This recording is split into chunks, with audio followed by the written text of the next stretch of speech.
Now we're going to cover the like content feature. The whole idea behind liking content is that we want to build as many social connections in Facebook's eyes as possible, so that when we post on our wall, when we go live, we have more potential to have greater exposure.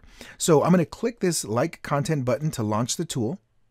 And you'll see this navigation come up on the left-hand side. You have the option to start the liker, to stop the liker, or to exit the process. So I'm going to start the process here. You'll notice that the liker is not going to like every single post. It's going to randomly like a post based on the settings that we have for the liker. Believe it or not, Facebook has a tolerance on how much content they'll allow you to like within a certain amount of time. So we've configured the tool to really be in line with Facebook's tolerance for allowable consecutive likes. So that's how we have it set up. So don't worry if it's not liking every.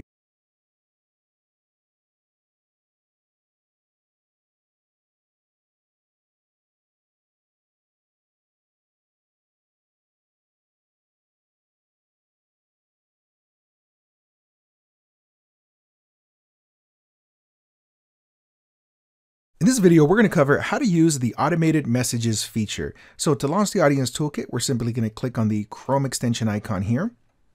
And when the audience toolkit comes up, we're going to click on the automate messages button. Now that's going to take us over to the mobile version of Facebook chat. And when you're on this mobile version here, we're going to click this automate messages button one more time. Now, a few different pages are going to load after you click that button, and then ultimately you're going to get a toolbar here with two different messaging options, and you'll see the mobile version of Facebook chat again in the background. So once you're to this page and you have these two options available, you can message by sending a broadcast to selected friends or only message new friends. Now we're going to show the demonstration on messaging new friends in this video tutorial, but first I'll go over the broadcast to selected friends feature. Now before I do that, I want to clarify how a new friend is defined when it comes to automated messaging. So a new friend is defined as somebody who you are connected with on Messenger, but there has been no chat dialogue between you. So you haven't sent them a message, they haven't sent you a message. The only message is the system generated Facebook message here that says, say hi to your new Facebook friend with their name, or it says something like you are now connected with so-and-so on Messenger. And this system generated message may change from time to time, but as long as there is no dialogue in between you and your newly connected friend, they are going to qualify as a new friend. So let's look at the first example up here. This person was just added to this Facebook profile this morning, and they sent me a message about 4 hours ago that says hi. Now, even though they were just added to my friends list and we were just connected this morning, they would not qualify as a new friend when it comes to automated messaging because they've already sent me a message in our chat.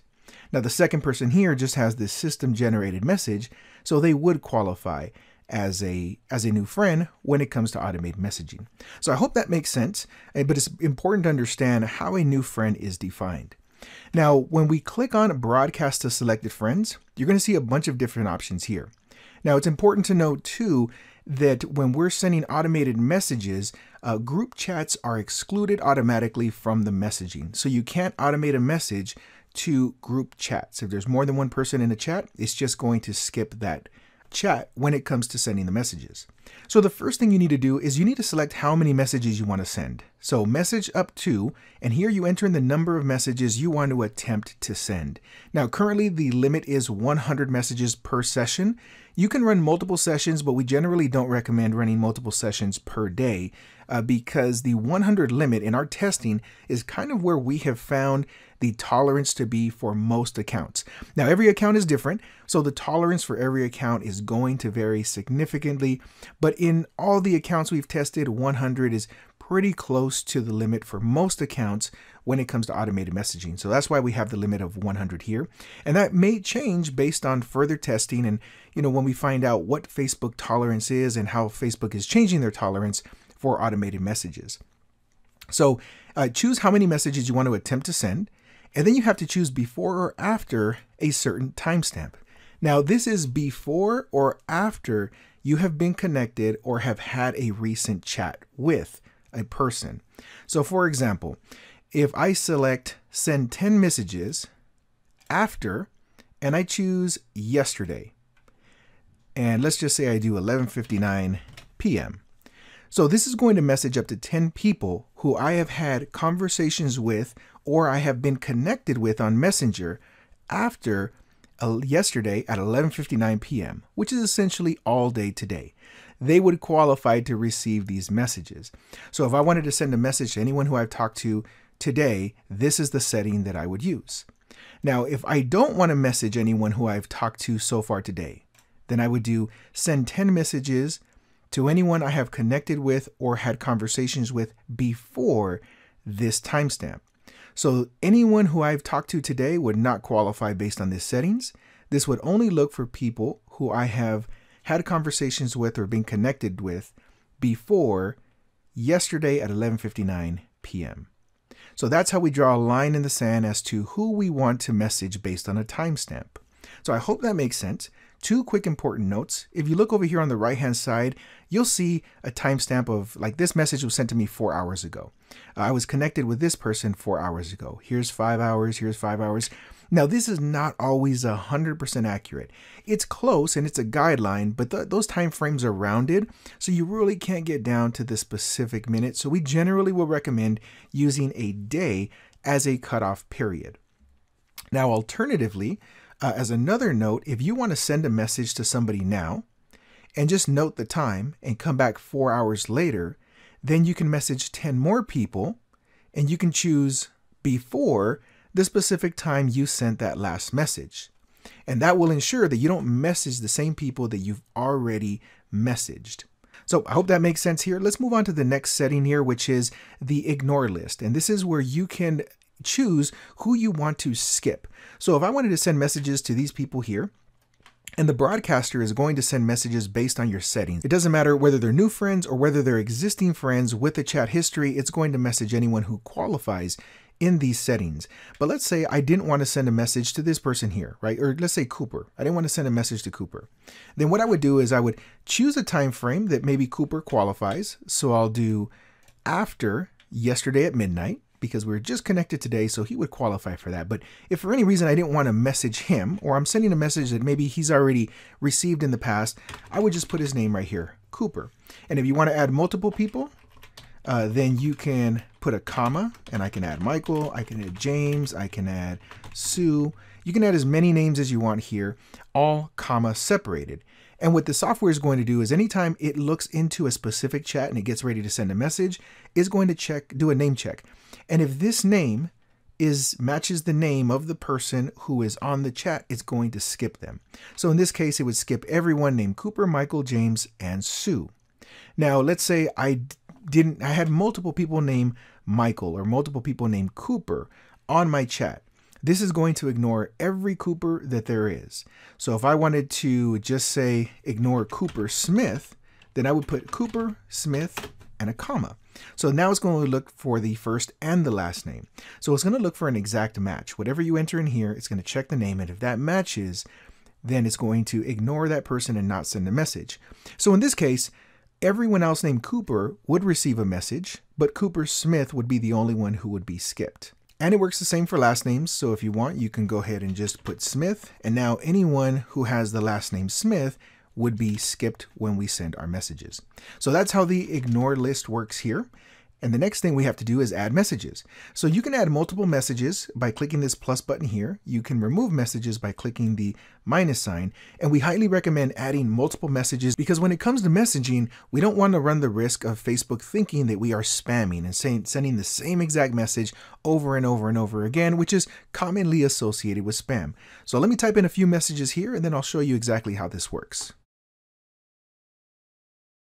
Okay, so here we have 3 different messages. Now, when you add multiple messages, the software is going to randomly choose one of the messages to send to each recipient. Now, the first message is very generic. Hey there, thanks for connecting on Facebook. The second message uses a dynamic placeholder here, and it's hello, first name, comma, thanks for accepting my invite, what's your business? Now, when you add a placeholder like this, we have 3 different options currently, which is first name, last name, or full name. And if you put that in brackets, just as you see here, is going to replace this placeholder with their actual name when we send a message. And you'll see that here in the demonstration here when we send messages to new friends. But it's going to replace that with their first name. So it's more personalized. It seems less spammy, less automated, because we're adding their specific name. And then I put in a qualifier here. Sometimes I'll do something like, what's your business? Because I want to connect with other business owners. That's an audience who I can serve. Those are people who I want to connect with. And if the person I'm connecting with doesn't have a business, then it's not really the audience that I'm personally looking to connect with. So just a quick tip, you might want to add a qualifier to see who you want to spend time having conversations with. Now on the third line here, I did another placeholder. Hi, first name, great to connect with you. How are you doing? With the question mark. Now you can also add emoticons, emojis, anything you can do on a normal Facebook chat, you can add that here as well. And once we're ready to go, we're going to click the send button and it'll start sending the messages according to our settings. Now, before we do that, we're going to go over to new friends and we're going to test this with some new friends. So let me go ahead and add some new messages and I'll be right back. So there we go. We have 3 new messages and we are on the only message new friends option. Now, when you choose only message new friends, you'll notice the settings here change just a little bit. With new friends, we only have to include an added since timestamp. So what we're going to do here is we're going to message up to 10 new friends who have been added since, and we choose how far we want the system to go back. And again, we generally suggest going by days. So I'm going to leave this here for yesterday at 11:59 p.m., which essentially means anyone that was added to my friends list today as of midnight. So the limit on new friends is only 40 per session. Now, again, we don't recommend you run multiple sessions back to back, but you can do that at your discretion. But per session, the limit is 40 people, 40 messages. And that is because when it comes to broadcasts to existing friends, there's a higher tolerance. So that's why we have the limit on broadcast to 100, but the tolerance is less for brand new friends. So we set it to 40. So keep that in mind. If you're broadcasting and new friends are being included in that broadcast, Facebook doesn't allow as many messages to go out without giving you a prompt in our testing. So now we're going to go ahead and run this. And when I click send, what the software is going to do is it's going to go all the way back to this timestamp. So it's going to go all the way back to yesterday at 11:59 p.m. It's going to calculate how many people qualify. Then it'll come back up to the top and start sending messages. So let's go ahead and click send and see it in action.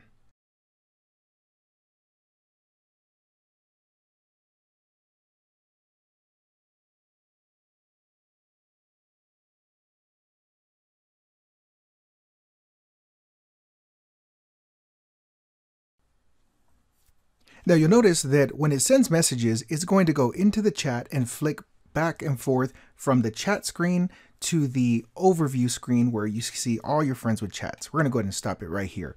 But it'll keep flipping back and forth. You don't see the message here, but if you refresh this page, then you'll see all the messages that have been sent. Or if you click on this chat, you'll see the message. But on this page, you don't see the updated message that was left until this page is actually refreshed. And you shouldn't do that until the messenger is done running its session. But you'll notice the first person was skipped because they were not qualified as a new friend. And down here, you can see how many were attempted or how many were processed and how many successful messages were sent. Now, sometimes you'll see the number of processed is higher than the number of sent. So if the software attempts to send a message to someone who has unfriended you that you're not aware of, or it goes into a group, then the sent is not going to be successful. So you'll still have one counted as a processed. So ideally those numbers will match, but if they don't match, it's because something happened that didn't allow the software to successfully send a message. Now, this whole process works exactly the same for broadcast to selected friends. The only difference is the settings option, but that's essentially all there is to using the automated messaging feature. And as you can see up here, we already got one response from one of our new friends. And when people start responding, all that's left is for you to continue the conversation.